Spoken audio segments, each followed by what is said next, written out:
Philippines is one of the most beautiful countries in the world, but how is it to actually live here?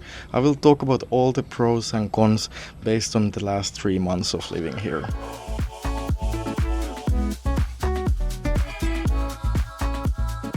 Let's start with the big pro, and that is that the locals here speak good English, like most of them, and they're super open to get to know foreigners, so it's a very easy place to integrate to the local culture and the communities, so you don't feel so isolated here. But it's still in Southeast Asia, so the prices are cheap. And generally the vibe is just really good here. People are always happy and like very festive culture. So if you enjoy like parties and like hanging out with people, like communities being super close and like hanging out a lot, it's a place like that. One of the biggest problems in the Philippines for me as a digital nomad, I work online, so I need a place that is like comfortable for that also. And there's not any destination in the Philippines that is like perfect for that. There's of course Manila, that is like more developed, but it's a big mega city and there's no beach or anything, so I wouldn't want to live there long term. And of course there's hundreds of islands that are so beautiful and amazing places to travel, but to live there's not anything that would be perfect for digital nomad lifestyle basically. Where I'm now here in Siargao is, in my opinion, definitely the best place to live in the Philippines, and it's really amazing. And there's not so many big issues here, like it's developed enough and the nature is really amazing and the people here are really nice and like everything is basically perfect here, but like there's some really nice food options here, nice cafes, there's gym, there's a lot of things to do, and even this year the Wi-Fi has improved a lot, so it's not too bad actually. But still, for a long stay for like 3 months up to a year or even more, it's not very optimal in my opinion. I will talk about more of these issues later in this video. And of course one nice thing in Siargao is that the surfing here is really good, so if you surf or you want to learn surfing, it's a good place for that.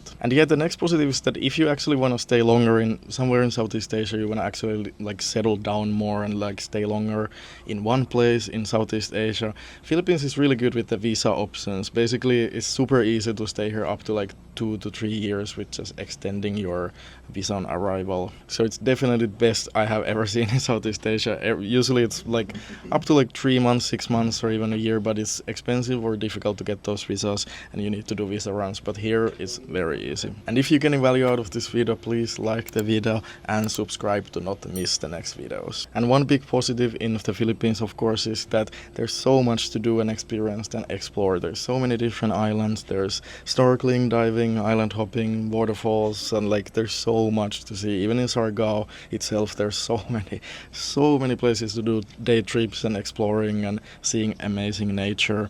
So that's definitely like one of the best in the world in that way. But one negative is that it's a little bit expensive here to live actually. It's not the cheapest in Southeast Asia. Of course it's way more cheap than anywhere in the West, but for me I notice a difference comparing to Vietnam and Bali and even some places in Thailand, that it's a little bit more expensive. And especially it's a problem because it's not so developed here in Siargao, and I think the whole country, that is the quality of accommodation, quality of like maintenance of the scooters and all stuff like this is not as good as in other places. So in my experience it's just really hard to find a comfortable accommodation here, and you need to pay way more than you would pay in many of the other places in Southeast Asia. So that's a bummer. It's one of the biggest negatives for me, that it's just hard to be comfortable. But many of the pricing issues of course like they're fixed if you're actually staying here super long, so you can rent more long-term rental, like find something more local, but then it can be hard to find like Western standards for that. And speaking of accommodation, it has already been over 3 years that I have stayed in Southeast Asia, and the most common question I always get is that where should I stay in these destinations? What are the best areas to stay?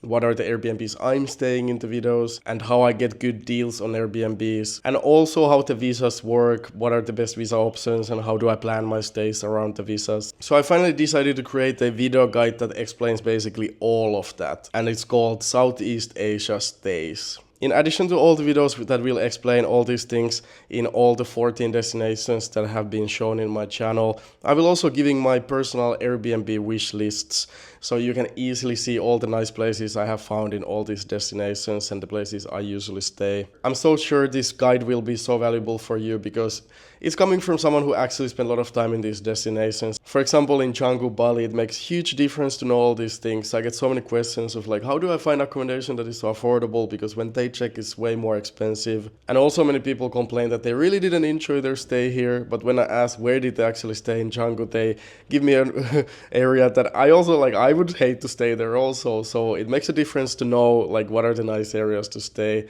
and also how to save some money with the accommodation. So check the Southeast Asia Stays video guide now. It's in pre-order state now, so you will save $100 if you order it now. There's already some content and more is coming very soon. This is also the best way to support my channel and make sure that I can keep creating these videos for you. But now back to the video. And yeah, the people are super fun to hang out and get to know them here, the locals and also the foreigners. Everybody are just super open and like just fun people.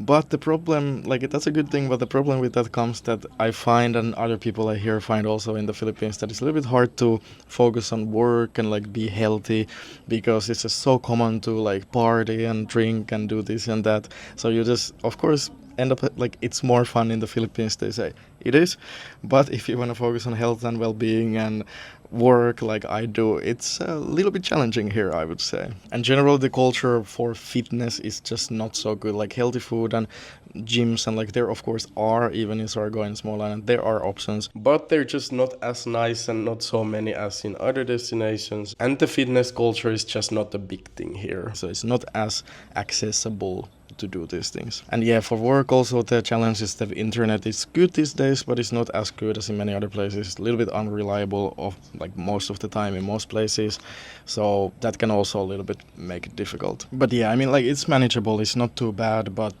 just comparing to other places like Bali, it's very different, I feel like, for me at least. And yeah, there's a lot of small island problems that makes it a little bit difficult sometimes to like plan days and like have a good routine. For example, the restaurants, like they just sometimes randomly are closed, and often a lot of things are out of stock in the restaurants and in the supermarkets. Honestly, like almost every time here I try to go buy something in the supermarket that is already super limited options, the one that I wanted to buy is out of stock, so it's a little bit challenging sometimes. And on the islands, ordering food is not very reliable. Here in Surgo they have a website for that, but sometimes it doesn't work, sometimes they just don't answer. There's not so many restaurants there, and it takes sometimes like 1.5 hours to get the food, and it's a little bit expensive. So of course that can make the life here a little bit more inefficient. And one of the biggest problems here is the electricity. There's so many power cuts, so it's also, of course, it's a hot place, so it gets super hot in the accommodation without AC. So often when it comes out in the evening, so then it's really hard to sleep when it's super hot,